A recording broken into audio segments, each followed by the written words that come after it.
Good evening, class 12th biology children. Today we will continue with our chapter of the evidences and theories of evolution. This is the eighth part of the video that you'll be listening to. We are looking at the sixth evidence.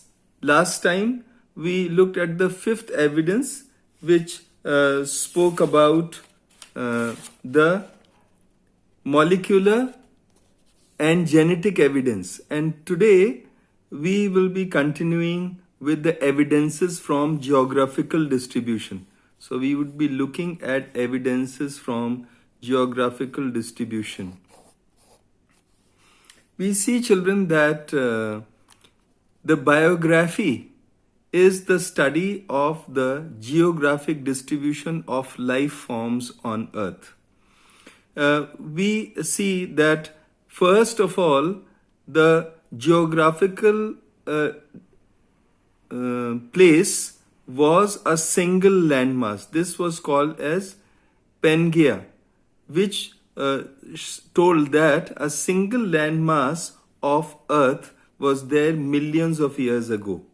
Now, there was a scientist by the name of Wagner. He gave a theory that continents drifted. Now, when the whole Earth was single landmass, how did the continents drift?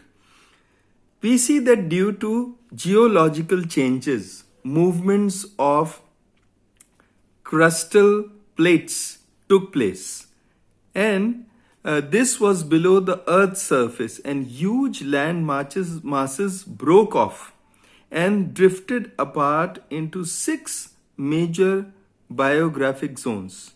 And these 6 major biographic zones were called continents.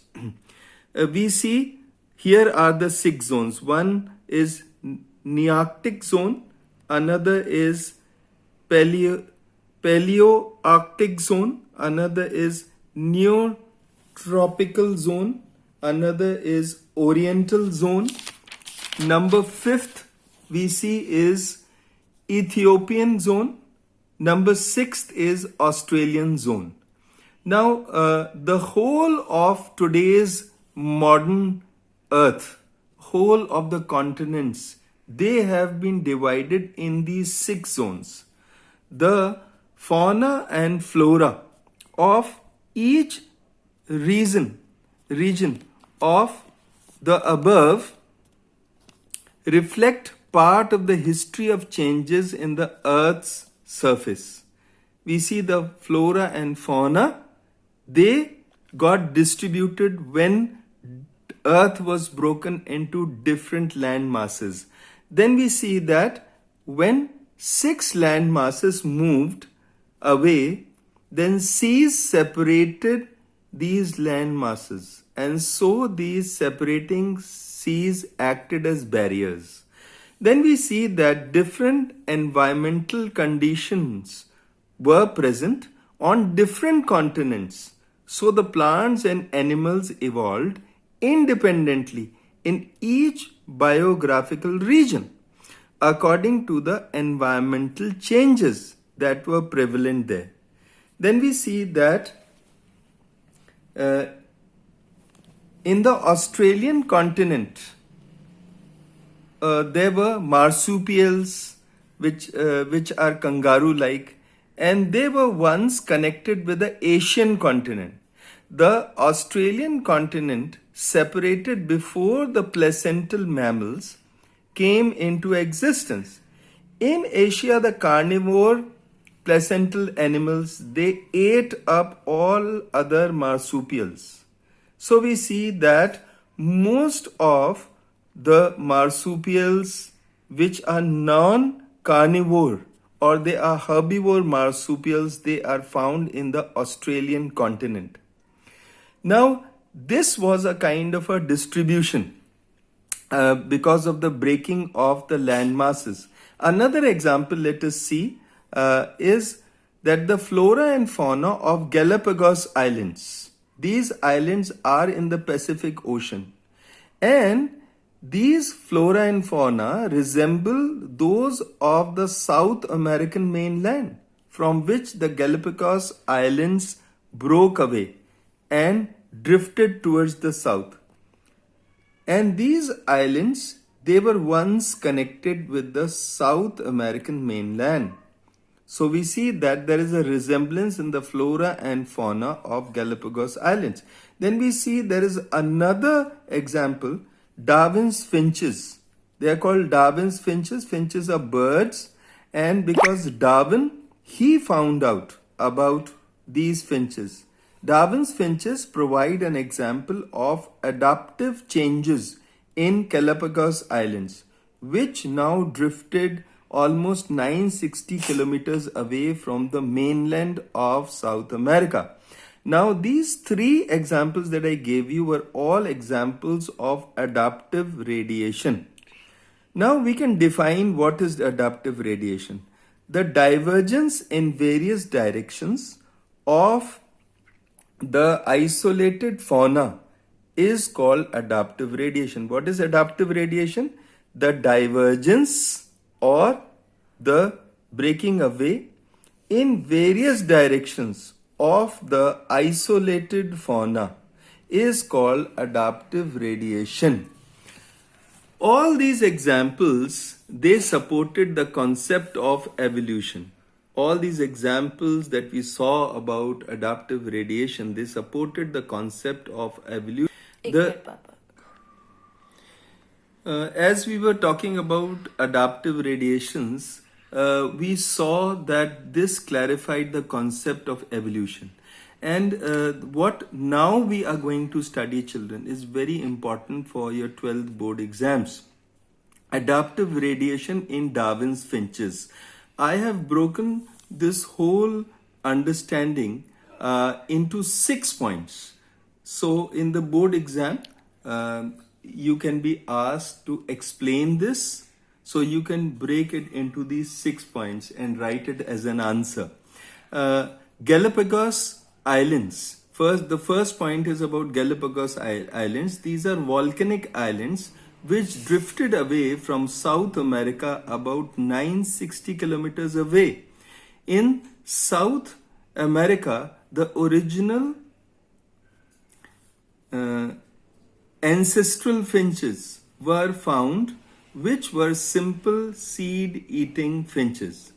The second thing that we see is that Darwin studied the environmental conditions, the fauna and flora of about 22 chains of Galapagos Islands.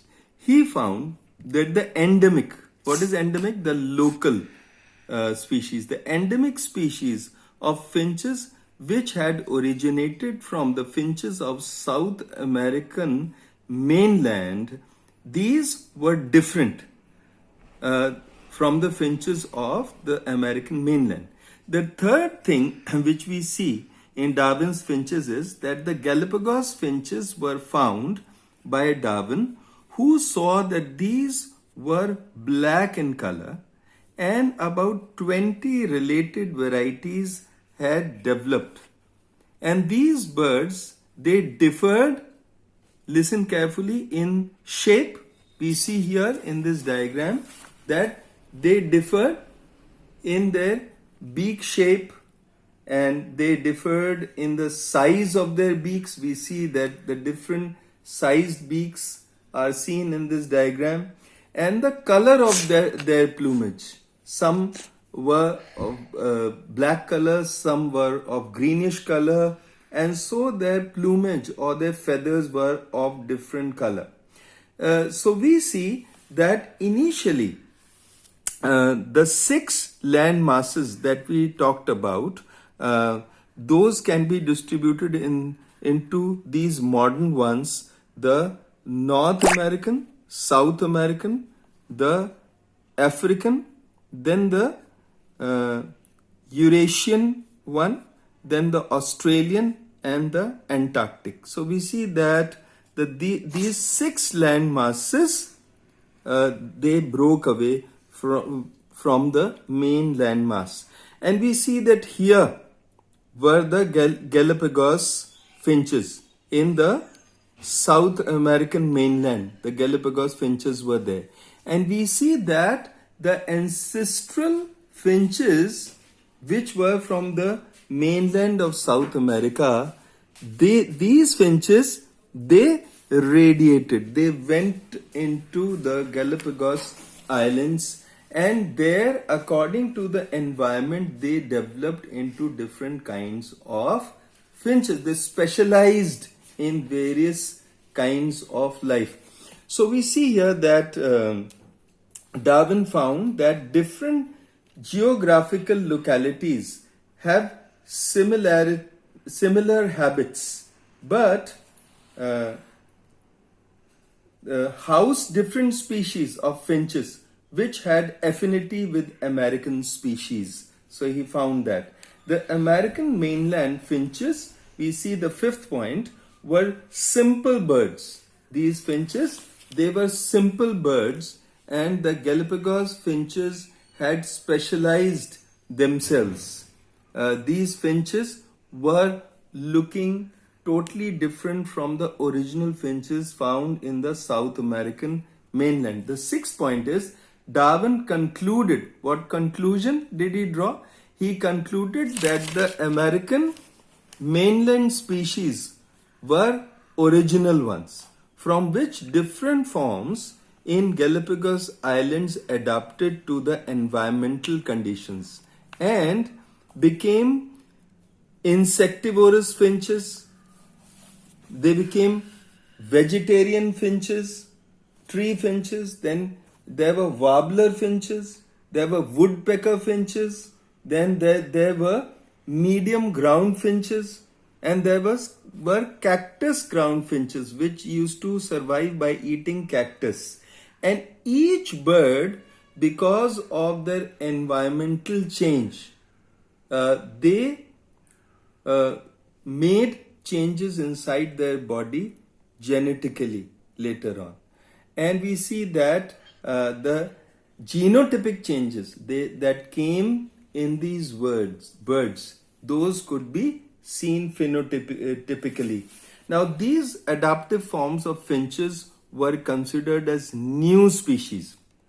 Now, what is discontinuous distribution? Sometimes closely related species exist in widely separated areas without any intermediate ancestral representatives in the intermediate territory. What I mean to say by discontinuous distribution is that some of the species, they are found in a certain place, and in the nearby place these species may become discontinuous, but they suddenly appear again in another place. Such closely related forms are said to inhabit discontinuous distribution.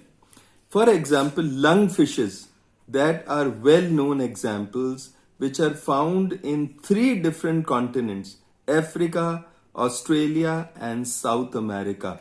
But the intermediate varieties found between the continents, due to some reason, have become extinct or they have died. But we see that these lungfishes are present so far away in 3 different continents, near 3 different continents: Africa, Australia, and South America. Now let us see about restricted distribution. What is restricted distribution? Some organisms are endemic or local, or found locally in the distributions confined only to certain areas of the world. For example, the egg-laying mammals or the prototherians, these are found only in Australia. They are excluded and are not found in any other part of the world. So children, today we learned about the evidences from geographical distribution, and next time we will continue with the theories and mechanisms of evolution.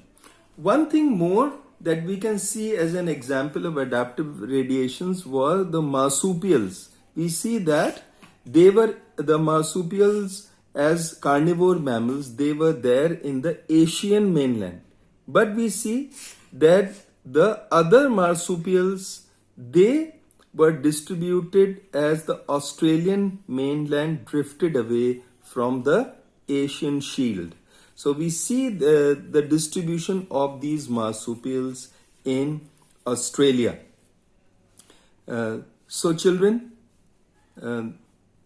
this is the end of this video, and we will continue with the next video with the theories and mechanism of evolution.